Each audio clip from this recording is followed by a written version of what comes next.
Keenum or Foles? The only reason why you might trust one over the other, from my perspective, would be the time that they entered the lineup. Case Keenum, he's very, very fortunate. He took over the Vikings early in the season. So we've seen him a lot more. So our confidence has grown seeing him function with this football team. Also, their defense and special teams have been amazing. Carson Wentz just got hurt 2 weeks ago. I mean, he was the leading candidate to be the MVP. So one is replacing the guy that was going to win the MVP. So it's really hard to trust that he can play to the level that Carson Wentz was playing at, because that's what we just saw. So I would have to say Case, because I've seen more of him, and my expectations are probably more realistic.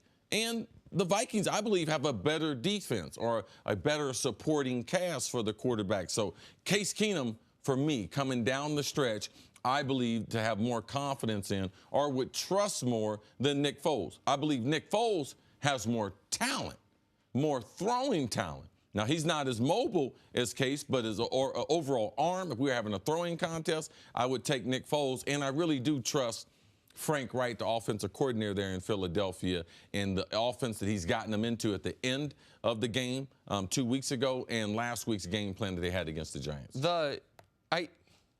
The answer for me is Case Keenum, not just because he's had more time, but because Case has played the last 6 weeks at a level that is shocking to me.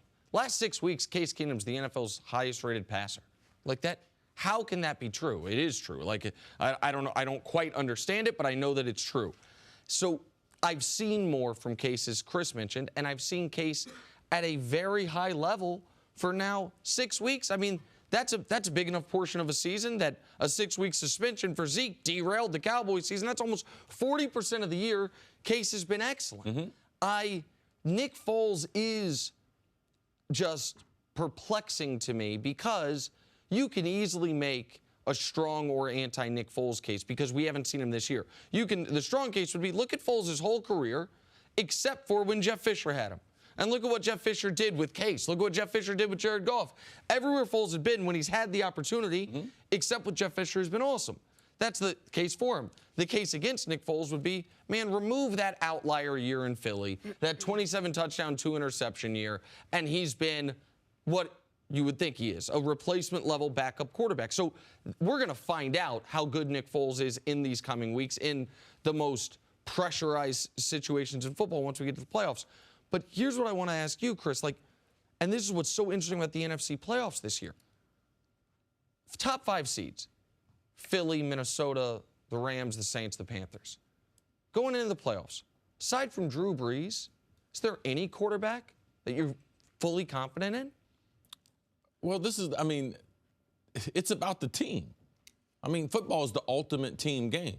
And we talk about the quarterbacks, but there's not a lot of great quarterbacks in the NFC, so no need to talk about them. So now it's a matter of which team do you have the most confidence in? And I have more confidence in the Vikings defense, in the Eagles defense to get to Drew Brees, than I have Drew Brees and taking those defenses apart. Sure, but the point that I'm making is, even though football's the ultimate team game, understood, that even, I don't have to go back far in NFL history, in recent NFL history, when we look at the playoffs, you're like, okay, you got Rodgers, you got Russell Wilson, Big Ben, Peyton Manning, Tom Brady. You're going down the list of guys like, okay, this team's biggest strength, the reason they are where they are is because of quarterback play.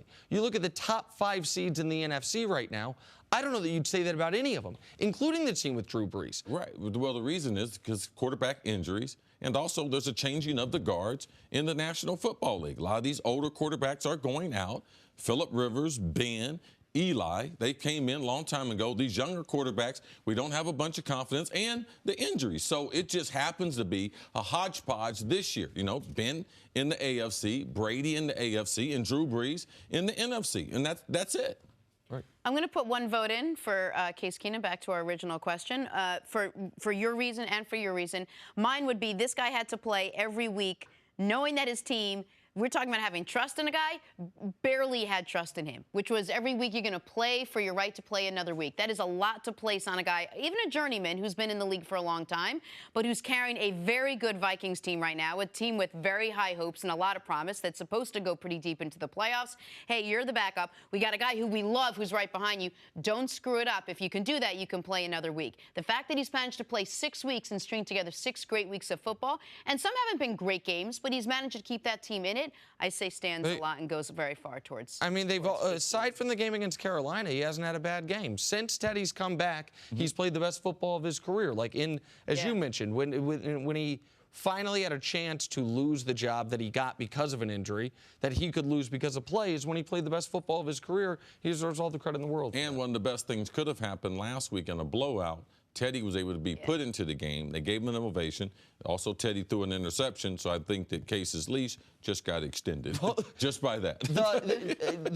Jenna asked this before the show. I think I know your answer, but for the audience. Teddy went in there. Why did the Vikings put Teddy in there? Because the game was out of control. They were playing at home. They knew the type of reception. It was getting the reps. Right. Like, I mean, if he gets dinged, like, why would you take those reps away, which you could have given to Teddy? Like, it doesn't make sense. Those are real live game reps, and if they never need Teddy, those reps will help shake off the rust and the nerves. Right. You know, and if you want to put him in the game, you want to put him in at home because the people love him there. Right, and they did, and his reception was incredible.